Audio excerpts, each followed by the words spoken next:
saya biasa nyimaknya dari story ada cerita, oh ini batik kukuh menceritakan tentang yang begini-begini gitu ya. Nah di situ saya tambah menariknya, kok bisa ya dari batik itu ceritanya tentang kemanusiaan yang jelas. Kalau biasanya kan tentang hewan, tentang tanaman atau apa gitu. Jangan lupa tonton podcast Rumah Inklusif di YouTube channel Rumah Inklusif. Oke Mbak Eli, ngomong-ngomong aku kelingan ya waktu itu jenengan cerita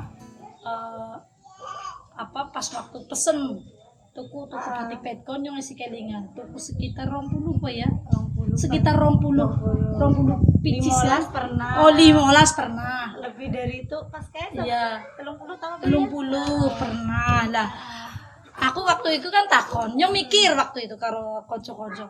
Kayak Bu Eli kok lihat tuku masker akeh teman sih. Lah, terus jenengan cerita. Lah akeh ibu-ibu pada seneng Mbak karo masker batik pekon, motifnya main, warnanya coraknya juga main gitu loh. Terus ora panas ya. Lah, tapi tak rasa-rasa kayaknya ada hal yang menarik loh. Tentang kok bisa jenengan bisa seneng banget karo batik pekon. Tapi sedurunge mengono ya, yang ngetakon disit. Kayaknya pengen kenalaken ibu cantik ini. Cantik, mungil, kuning, luar biasa smart lah pokoknya. Biarpun kita nih ibu rumah tangga biasa kayak korban KDRT gering. Waduh. Tapi di Korea, udah body corona ya.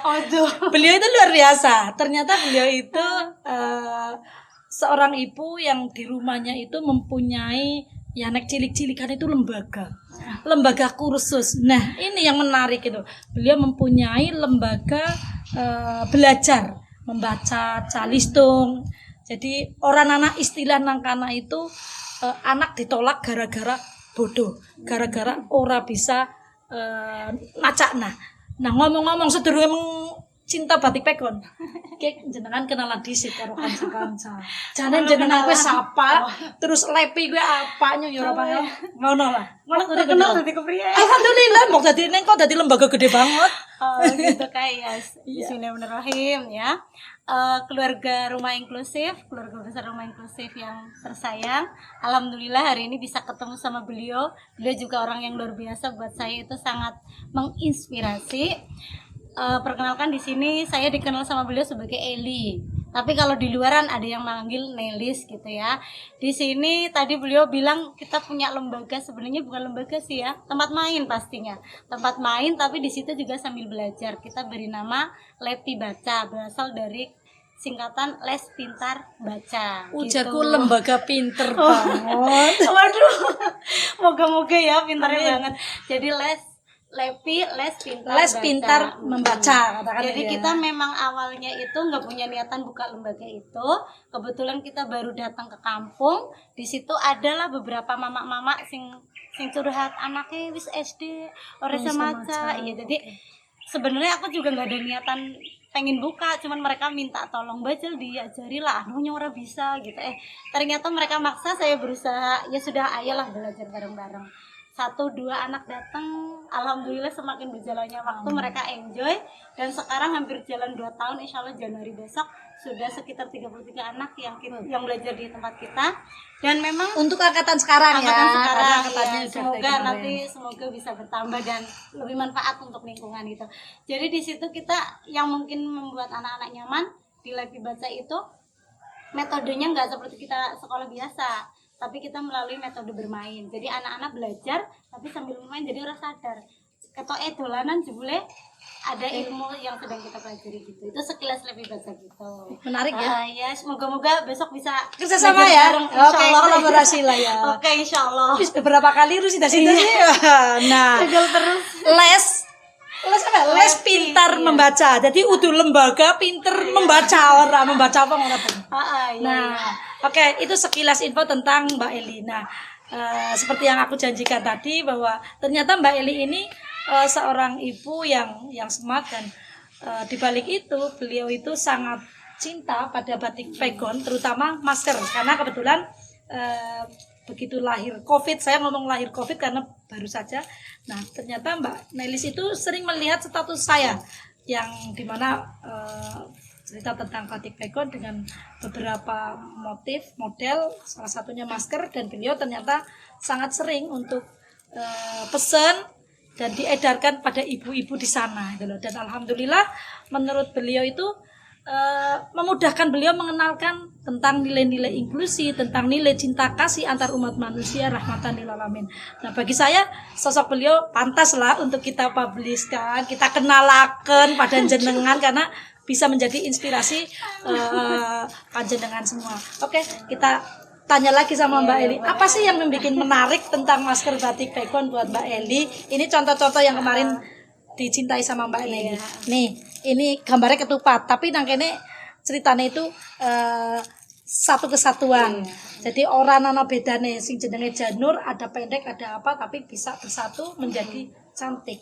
Nah, ini kayu, terus yang ini kebetulan ini tentang kuku, tetapi pewarnaannya pakai model shibori. Oke, Mbak Eli kira-kira apa? Masih ingat kan pertanyaanku? Rasanya pengen ngeluarin semua ini, waduh. Keluarkan. Iya. Oke, pertama soal batik pegon, sebenarnya bukan awalnya. Saya itu termasuk orang yang pecinta batik. Segala batik apa itu dari dulu seneng gitu, karena sukalah hal-hal yang tradisi-tradisi gitu. Nah, kebetulan pas ke rumah inklusif dulu kan belum bikin batik belum bikin batik, belum bikin masker. Iya, di situ saya sering lihat statusnya Mbak Iin itu, kok coraknya batiknya ini lain daripada yang lain gitu. Terus sempat nanya apa sih nama batiknya, batik pegon. Jadi batik pegon kayak tulisan apa itu di kitab ya, kita kuning kayak di iya. pondok. Mbak Nelly itu dulu Nawawi salah satunya. Aduh, kayak anu santri buku. Nah, di situ kok unik ya namanya. Kalau yang lain kan khas apa namanya Mandarin kejawa-jawaan gitu. Batik pegon ada dari namanya aja sudah menarik. Terus setelah jenengan sempat juga posting, karena kebetulan saya nggak pernah bisa ngobrol langsung sama Mbak Iin tentang motif. Saya biasa nyimaknya dari story, ada cerita, oh ini batik kukuh menceritakan tentang yang begini-begini gitu ya. Nah, di situ saya tambah menariknya, kok bisa ya dari batik itu ceritanya tentang kemanusiaan yang jelas. Kalau biasanya kan tentang hewan, tentang tanaman atau apa gitu. Nah, dari situ semakin tambah menarik, apalagi setelah tahu bagaimana rumah inklusif dalam apa ya ngopeni dan menjadi satu penggerak hal yang baik lah, intinya yang memanusiakan manusia begitu. Nah, setelah itu kemarin pas sempat ada produk masker karena memang dari segi itunya kan masker lebih gampang bawanya, gampang makainya, kemana-mana bisa. Nah, sekarang diwajibkan. Okay. Kalau kayak baju kan nggak mesti dipakai, kayak kain juga kayaknya kalau kegiatan tertentu. Nah, pas ada ini saya coba pakai sebenarnya Mbak, awalnya Mbak saya datang ke sini kan minta Mbak saya nyoba gitu. Nah, kebetulan karena mungkin mereka juga ngelihatnya cantik, aku juga kemana-mana selalu makainya batik pegon. Lama-lama nanya. Story-nya juga pasti kan? pakai masker batik pegon. Dapat dari mana-mana masker batik pegon selalu yang aku pakai karena secara ini nyaman itu awalnya. Nah, dari situ kemudian orang pada nanya, Mbak, kok lucu sih ngeliat sampean motifnya lain gitu ya. Kok ada kadang warnanya ini, terus motifnya beda-beda, ada batik pegonnya juga. Nah, ini justru batik pegon ini yang bikin mereka, apa sih itu batik pegon? Bagus lah ibaratnya. Ini loh ya, ini yang membuat orang jadi makin batik pegon. Pengen tanya lebih jauh misalnya gitu ya. Terus akhirnya sengertinya aku selalu menceritakan batik pegon itu begini-begini, dia dari rumah inklusif. Alhamdulillah tetangga-tetangga itu hanya dari mendengar cerita tentang nilai-nilai yang terkandung di motif batik pegon, mereka kayak ada juga rasa untuk memiliki dan juga berempati dengan apa yang ada di kegiatan sisi di sini. cerita. Kegiatannya gitu. Mereka juga kok bagus ya gitu. Nah, setelah itu mereka lama-lama pesen-pesen pakai satu, iya nyaman Mbak, ketok tular ke yang lain. Ada waktu itu sing niatnya cuma Mbak aku pesen 2 aja ya, giliran tak betul barangnya ke rumahnya ambil 6.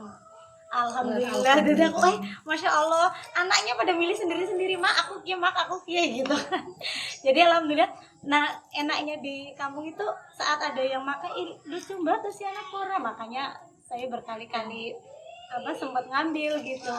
Jadi memang dari segi motif, segi cerita, semuanya menarik dan menarik orang untuk memiliki, apalagi orang kan waduh batik pegon tambah kece apa juga sih ya, tambah keren apalagi setelah tahu sejarahnya batik pegon gitu.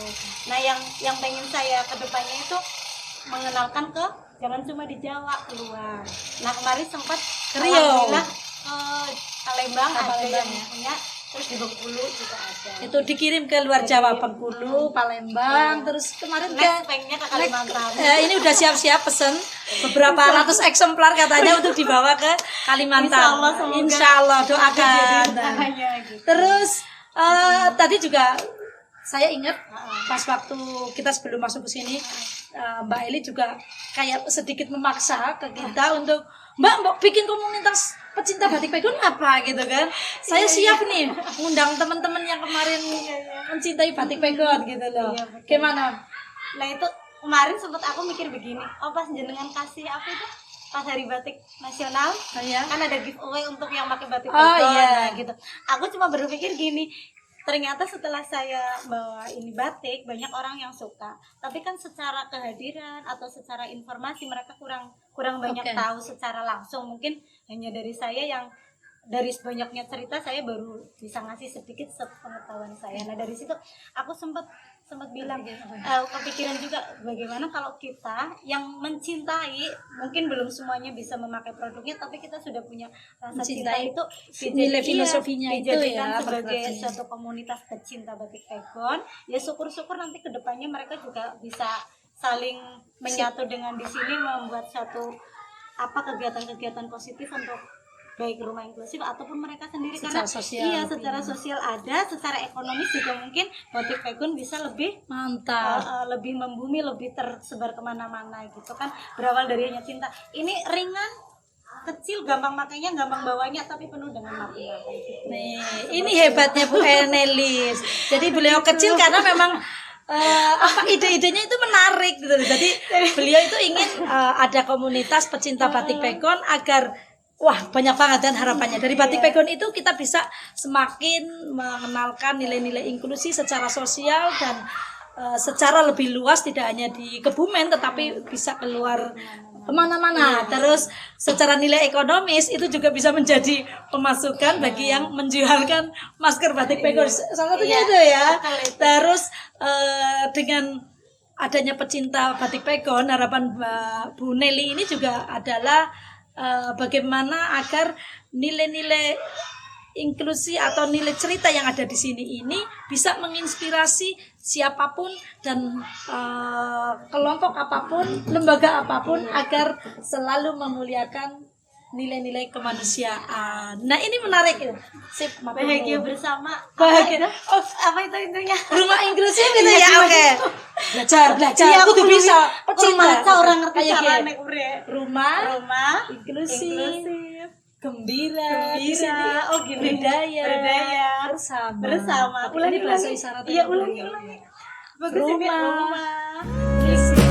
Gembira. Berdaya. Bersama. Jerman. Aduh, apa Lora? Ingat sih Ya, motor aku ya, sih wis. praktek. Oke. Rumah Inklusif. inklusif, gembira.